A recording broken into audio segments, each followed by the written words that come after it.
Та бүхэнд энэ өдрийн мэнд хүргэе. Ходоод гэрдээ 2 минутад цэвэрлэмээр байна уу? Тэгвэл энэхүү Японы алдартай аргыг туршаад үзээрэй. Энэхүү арга нь маш үрдөнтэй. За бүгдээрээ хамтдаа сурцгаая, суугаа бүртгүүлээрэй. За сайн байна уу? За өнөөдөр өдөрт ердөө 2 минутын хугацаа хэрэглээд ходоод гисийг цэвэрлэх, хавангийн шууд бууруулах Япон эмчийн арга гэдэг сэдвээр ярий.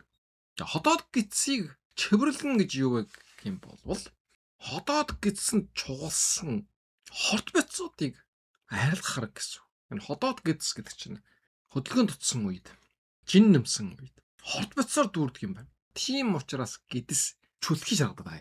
За тэгвэл энэ том гидсэн чухам юу чугалчихсан юм. За мэдээж энэ дотор өөхөлсөн байна. Дотрын өөх байна. Тэгээд хавгансан байна. Хаван суусан байна. Тэгээд хаягдл бяцууд бас чуулсан байгаа юм. Тэгээд хийгээд ер нь янз бүрийн эрүүл мэндэд сөрөг нөлөөтэй. Гадагшлуулахгүй болохгүй. Ийм бяцууд гидсэн дотор чуулсан байдаг юм байна. Ингээд гидс том харагдаж байгаа. Зөвхөн том харагдаад дуусах юм биш. Энэ бол өвчнөө уурхай болж байгаа. Тийм учраас энийг гадагшлуулах хэрэгтэй. Хөөх хэрэгтэй. Тийм учраас энийг хөөх ерөөсө 2 минут. 2 минут ч ерөөсө хүрэхгүй юм байгаа юм. Яг массаж нь бол 1 минут 20 секунд л хэрэглэнэ. За өнөөдрийн яраагийг бэлтгэхэд Японы судлаач эмч нарын бичсэн хэд хэдэн номыг ашигласан. Энэ нэг нь бол энэ Кобаяши сангийн бичсэн гидсэн өөрчлөх юм бол амьдрал өөрчлөгдөнө. 1 минутын дотор гидсэн жасах нь гэсэн. За энэ номыг гол болгож ашигласан. За тэгвэл өнөөдрийн үж нэгдүгээр асуудал энэ бол дээр удаа ярьж өнгөрсөн нүүрнээ лимфийн массаж гэдэг. Энэ ярианы үргэлжил юм байна. Хөгшөрхгүй залуугаараа эрүүл баяа гэх юм бол нүүрнээ лимфийн массаж хийх хэрэгтэй гэдэг. За энэ бол бас нүднээ доор эрүүгээр лимфийн шингэн чууснаас болоод чарайж ус алдагдаж байгаа. За хөгшрөлт явагдана гэдэг. Тэгвэл өнөөдрийн энэ яраа бол бас ялгаа байхгүй. Лимфийн урсгал гачсантай холбогдолтой. Тэгвэл энэ лимф гэж юм юу вэ? Энийг ихлэд мэдгүй болохгүй. Бид нарын буян цусны эргэлтийн систем гэж байж байгаа. Энэгээр нь бол цус ч өөрлөгдөн.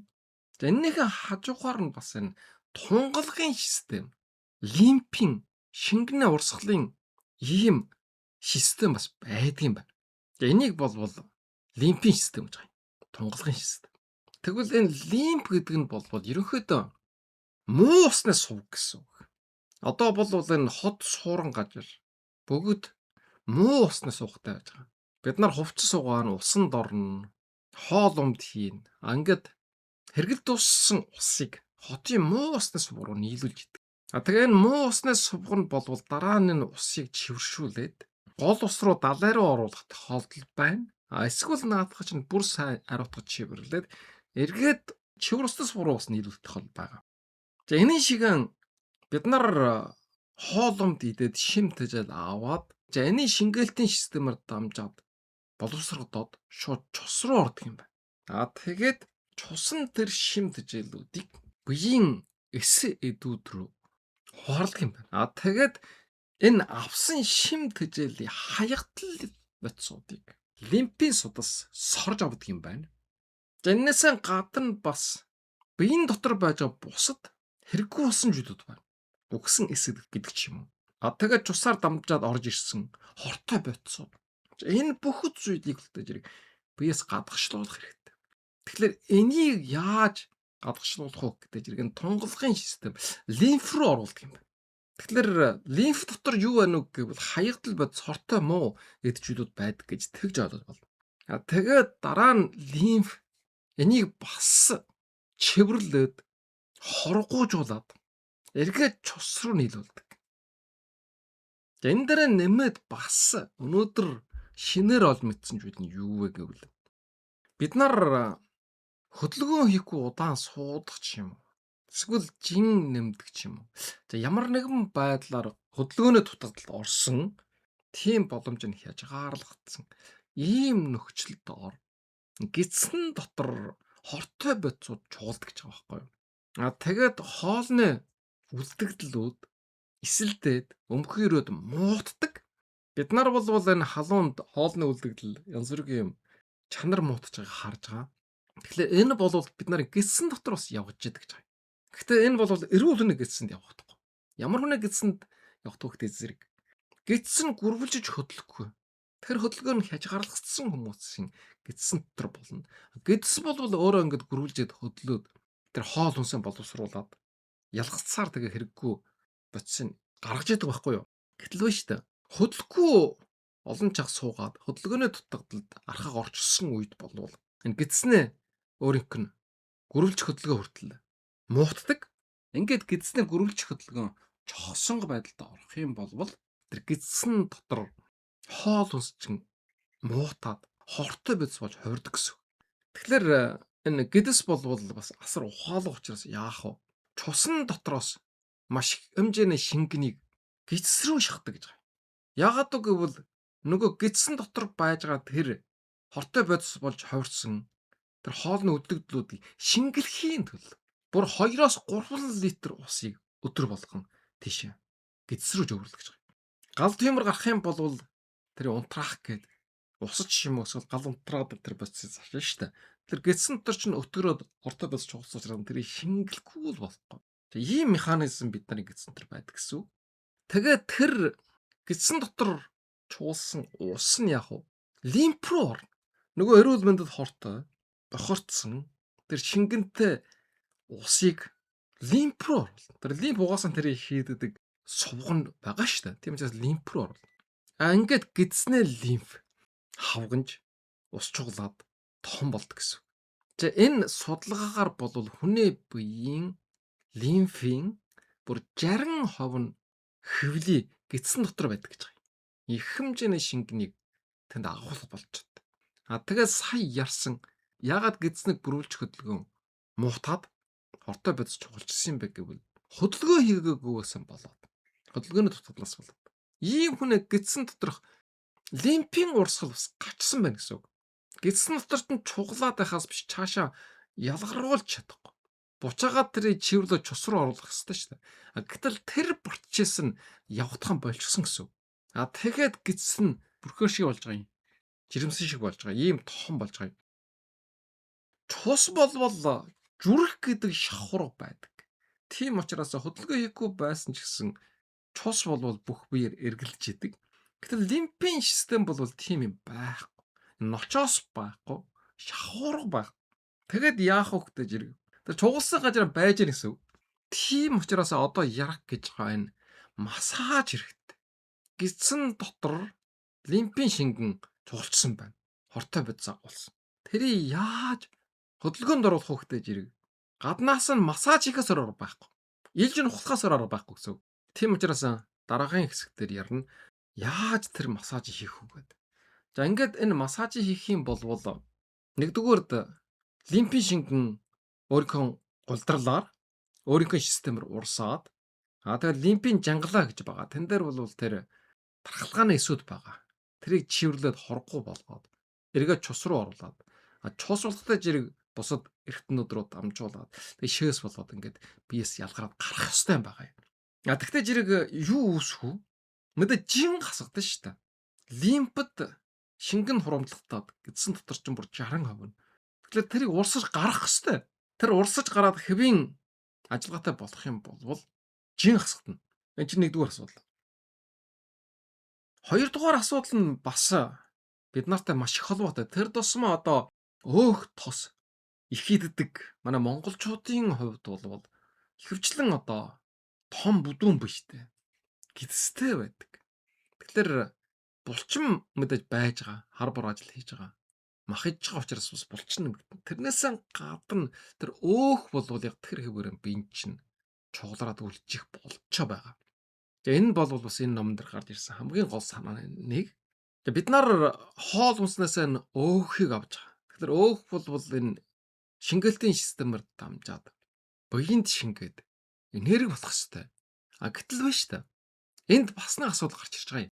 Тэрний үг гэвэл өөх шууд цус руу ордог гэдэг. Өөхнээс хэмжээ нь том. Тийм учраас цус руу орж чадахгүй. Тэгэхээр бид нарын эцсэн өөх шууд лимфийн шингэн рүү орно гэдэг юм л да. Тэгээд лимфийн шингэнд орсныхаа дараа лимф тэрийг арай жижиглээд цус шингээж авах тийм хэмжээтэй болгоод цус руу оруулдаг гэж байгаа юм. Тэгтээ зэрэг цус тэрийг жөөвөрлөх ёстой газар нь жөөвөрлөөд энерги болгоод ашиглана. Гэтэл нөгөө сая ярьсан бид нар хөдөлгөөний дутагдaltaй байгаа. Тэр тусам маань жин нэмэх тусам хөдөлгөх дургүй болж байгаа. Тэгэхээр чин нөгөө эцсэн өөх чин тэр хөвөр лимф рүү ороод тэнд чухалж юм гэсэн. Тэгээд энэ цусанд орсон өөхний молекулууд хөдөлгөөн хийх юм болвол дасгал хөдөлгөөн хийн, ажилсаа хийгээд яваад байх юм болвол энерги болно. Харин тэгэхгүй болвол өөх нь эсүүд болж хадгална гэж байна. Зарчуулах газар байхгүй бол тэр нөөцлөд хадгална гэсэн. Тэгээ энэ нь болвол дотрын өөх юм байна. Элэг өөхөлж байна. Дотор эргэтэн өөхөлж байна гэдэг. Өөхтэй хоол идчихад дасгал хөдөлгөөн хийгээгүй учраас өөх болж хурамлагдсан. Ийм үжигдэл. За ингээд их хэмжээний өөх идээд тэгээ бас хөдөлгөөн хийхгүй. За энд хоолтолдоо тэр өөхүүд хөвлийн дотор байж байгаа лимфийн сув руу орно. Гэсэн чсэн хөдөлгөөний дутагдaltaй учраас лимф тэрийг шингээж жөөврөлөд цус руу оруулж чадахгүй бөглөрж гачдаг гэж байна. Их хэмжээний өөх лимф руу орж ирээд тэгээд лимфийн сув дүүрээд ирэхдээ зэрэг шүүрнэ гэж байна. Лимфийн цудасны чавсраар нь нөгөө өөх тус чинь эргэн тойронд таарад тэгээд гэдэс дотор өөхлөх. Энэ үйл явцыг түргэсгдэг. За энэхэн жирэгч бүр их хэмжээний лимфийн шингэн хөвлийн дотор хурамтлагддаг гэж байна. Шингэнжил. Тэгээд тэр хөвлийгээр дүүрж ийн. Гэдэс чундигээд хавганж ийна гэсэн энэ үжигдлүүд үүсэх юм байна. Энэ бол маш аимшигтай. Бүр лимф дотор гачаад дуусаагүй лимф дотор байсан шингэн чинь гэдсэн дотор ч алдагдсан гэсэн үг. Тэгээд тэн дотор бас хортой бодисууд байж байгаа шүү дээ. Тэгээд янз бүрийн өвчин үүсэх ийм нөхцөл бас бүрлдэж байгаа юм. За энэнийхэн жирэгчл лимф бас дүүрээд ирэхдээ жирэг нөгөө хоол хүнснээс авсан гэдсэн дотор байж байгаа нөгөө өөхүүдийг дахиад хүлээж авах боломжгүй болчихж байгаа юм. Лимфээс хаагдчихж байгаа. Тэгэхээр гэдэс тэр хөвөр нь ялгаруулдаг гэж байгаа. Өөрөөр хэлэх юм бол өөхтэй ялгадас гарч ирнэ гэсэн.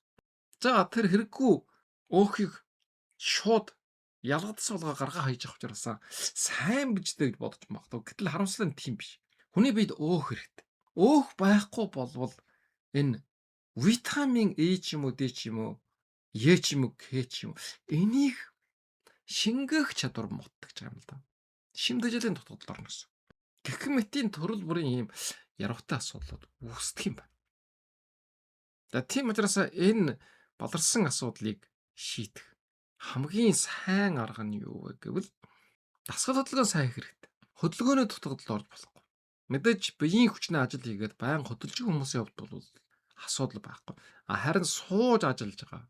Эсвэл ерөөсөө огт хөдөлгөөн хийхгүй гэр орондоо үргэлж амраад байдаг хүмүүсийн хувьд бол энэ лимфийн хөдөлгөөнийг эрчимжүүлэх ийм шаардлагатай.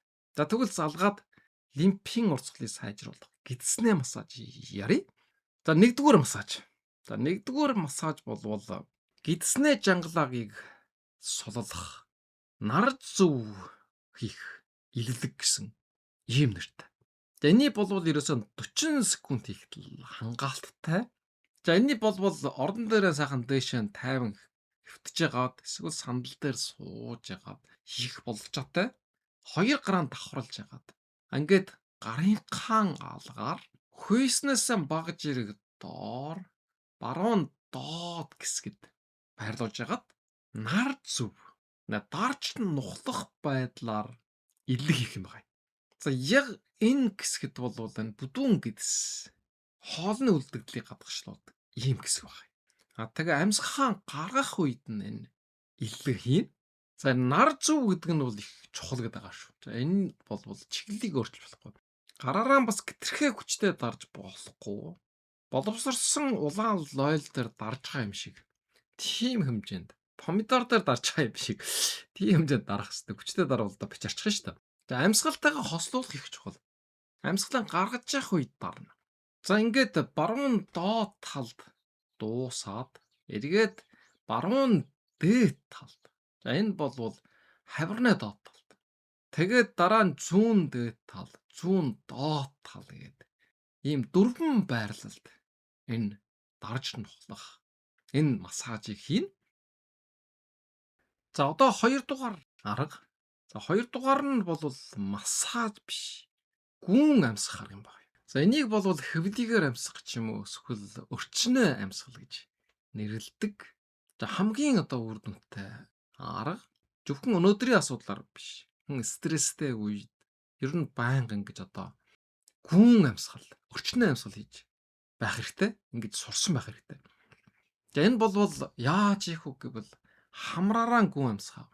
За хамраараа амьсгах үед бол гэдэс чүнхийн гэдсэн чүнхийл гээд хамраараа амьсгах. За ягаад гэвэл энэ үед энэ гэдсэнд байж байгаа лимф шахагдаад энэ хавангийн хөхөд их тустай. Тэгээ амьсгалаа гаргахгүй үед гэдсэн татаад ааж амьсгал гаргана. За ерөнхийдөө амьсгалыг авах үед 4 секунд, гаргах үед 6 секунд орчим байвал хамгийн тохиомжтой. Тэгэхээр энийг 40 секунд хийнэ гэдэг чинь 4 удаа амьсгална гэсэн. Ингээд л одоо болно. За энэ дээр зургийг оруулсан байж байгаа. За одоо 3 дугаар алхам. 3 дугаар алхам болвол хүйснээ 2 талд нухалж хийх илэлэг массаж юм байна. За энэ болвол нарийн бүдүүн гэдснээ үйл ажиллагаа гэдэг юм чихэд их тустай. Хүйснээ 2 талд 2 хуруу жайтай газар жөөлн дарах юм байна. За энийг бол хурууныхаа өндгүүдээр жөөлн нухалж дарах байдлаар хийж болно. За ингээд 1 2 3 гэсэн ийм 3 аргыг хэлсэн. Нийлээд болвол яг 2 минут юм байгаа юм. 2 минут юм байгаа юм. Хэрвээ чаг завтай болвол энийг 3 удаа 3 тойрог хөдөлгөөнөөр хийж болно. Өөрөөр хэлэх юм бол 6 минут зарчмаар болно. За дараагийн асуудал. За энэ нь юу вэ гэвэл улам илүү үр дүнтэй болгох юм бол өглөө босоод улан дөрөө хийн. За улан дөрөө хийхээс өмнө эхлээд 1 аяга булуун ус уух хэрэгтэй. Хүйтэн ус ерөөсөө ууж болохгүй. За зарим хүмүүс бол хүйтэн ус уух гэж өгүүлдэг. За энэ бол сөрөг нөлөөтэй. Тийм учраас заавал булуун ус уух хэрэгтэй. За тэгээд бас хамгийн чухал зүйл нь юу вэ гэхээр өглөө хийх нь илүү үр дүнтэй. Нэг шин одоо унтаад хөдөлгөөнгүй байсан учраас лимфийн систем гаччихсан байдаг. Лимф бол хөдлөлт гүйжих үед хөдөлгөөнд орох учраас нэг шин хөдөлгөөнгүй байгаад өөрөө чинь гидсэнд тэгээд нүүрэнд ер нь хаа сайгуудэр лимфийн шингэн хурамчлах чаад гачсан байдалтай байж байгаа. Тийм учраас өглөө гэдэг нь их чухал. За энэхээ жирэгч энийг заавал өглөө ганцхан удаа хийнэ гэсэн үг биш. Өдөр дунд хийж болно. Орой унтахаасаа өмнө бас хийх хэрэгтэй. Тэгвэл бүр илүү одоо үр дүнтэй. За энэ өмнө бас нүүрнэ лимфийн массажийг өглөө босоод хийх хэрэгтэй гэж ярьсан. За энийг бас давхар хийгээд яваад байх юм бол асар их үр дүнтэй. За би болвол тэр бичлэгийг хийснээс хойш одоо энэ өглөөний лимфийн массажийг тогтмол хийгээд сурсан байж байгаа. Санааны ч юм уу ямар ч байсан бие хөнгөрөөд үр дүнтэй юм шиг санагдаж байгаа. За өнөөдрийн ярьсныг товчхон дүгнэе. Өдөрт ерөөсөө 2 минутын хугацаа хэрэглээд хотоод гэдсэн чивэрлж хавангийн шууд буулгадаг Япон эмчийн туршилгаас ярьсан массаж их туршилгаас энэгээр болвол номнууд хэвлэгдсэн. Ингээд энэ номыг уншиж судлаад энэ дээр тулгуурлаж ярьсан. За сар гарны өмнө болвол энэ нүүрнэ лимфийн массажийн талаар ярьсан. Давхар руу сууж байгаа. Нүдний дор бүлчиж байгаа. Гекметийн энэ асуудал бол лимфийн шингэн хурамцсан таалуудтай. Тэрийг яаж урсгалын сайжруулах вэ гэдэг бас энэ массажийн арга ярьсан байж байгаа. За өнөөдөр бол энэ гидсэнд бас лимфийн шингэн чуулдаг юм байна. За энэ бол бас өвчнөө уурхай болдог. Тэгэхээр лимфийн шингэн лимфийн систем гэж юу юм? За энэ бол хот байгууламжаар авч үжих юм бол муу уснаас суух юм а гэж. Эдүүд хамгийн одоо үлдэгдэл хортой бодисууд энэ лимфийн систем рүү оруулдаг юм байна. Лимфийн систем тэрийг чивэрлээд эргээд цус руу оруулдаг. Гэсэн ч гэсэн энэ лимфийн систем бол өөрөө шахуур байхгүй. Тийм учраас хөдөлгөөний дутагдaltaд байгаа хүмүүс бол баргал ихэвчлэн лимфийн систем гачсан байж байгаа. Хөдөлгөөнтэй байсан ч гэсэн шүн унтаад босоход шүн гаччихсан байна. Тэгэхээр өглөө босоод энэ массажийг хийх нь их чухал. Тэгэхгүй болвол энэ гидсэн дотор лимфийн шингэн хортой бодисууд нь хурамлагддаг юм байна. Бүр 60% нь лимфийн бүр 60% нь гидсэнд байдаг. Зөвхөн хурамлагдаад дуусахгүй. Лимф дүүрээд ирэхдээ зэрэг лимфийн судсаас гадагшаан шүүрээд буйнд тарж байдаг. Тэгээд гидсэн дотор өөх болж хурамлагдана. Эсвэл ямар нэгэн өвчин тахал үүсэх нөхцөлийг бүрэлдүүлнэ. Гидс болвол гүрвэлж хөдөлгөөнтэй. Хөдөлгөөний дутагдaltaй хүмүүс болвол энэ хөдөлгөөн нь бас саатсан байж байгаа. Тэгээд эцсэн хоол умд гидсэн дотор муутаж хорт бодис болдог гэж байна. За энийн шингэлэхийн төлөө цуснаас 2-оос 3 литр шингэнийг гидс рүү шахдаг гэдэг. Тэгээд тэр шингэрсэн хорт бодис агуулсан тэр шингэн болвол лимф рүү ордог гэдэг. Лимф нь тэрийг шингээж чадахгүй, боловсруулж чадахгүй, хоргоожуулж чадахгүй, биеийн дотор таардаг гэдэг. Тэгээд хөвлийн дотор лимфийн шингэн хурамлагдаад хаван үүснэ. Тэгэхээр энээс гарах чорын ганц арга нь болтой зэрэг массаж. Гидс болвол тэмтрэгдэх гажир байж байгаа. Тийм учраас гаднаас нь хэрвээ даралт үзүүлээд массаж хийх юм бол үйл ажиллагааны сайжруулалт болж байгаа. Ингээд 3 аргыг танилж болсон. Өглөө эрт бүлөө ус уучхаад нэгдүгээрт нар жив хүйснийхэн эргэн тойронд 4 чиг дээр 10 секундтэй хугацаатай нийт 40 секундын массаж хийх талаар ярьсан. Анныхаа дараа нь гүн амьсгал хэрэгтэй. Гүн амьсгалж явах үед энэ хөвлийгэр лимфэд даралт өгдөг. Тэгээд лимф шахтаад үйл ажиллагаа сайжирдаг. За энэ бас 4 удаа 40 секундын хугацаа хийх юм байна. Эннийхэн дараа нь хүйснийхэн 2 талд дарж нухлах 40 секундын бас массажийг танилж болсон. За энийг өглөө хийн, орой хийж ивэл бас зүгээр. Тэгээд нэг удаа хэрвээ чаг жав байх юм бол 3 хүртэлх тойргоор хийж болно. Өөрөөр хэлбэл 3 удаа хийж болно гэсэн 6 минутын хугацаатай. За миний хувьд бас одоо өнөөдрөөс эхлээд энэ массажуудыг хийн. Сэтгэлд нуусан зургууд тодроод ирэх шиг өнгөрсөн он жилүүд зүгээр л өнгөрөөгүй хизээч оройтхгүй зүрхний цохилт химнэл энэ бол мөрөөдөл биелүүлэх шидэт түлхүүр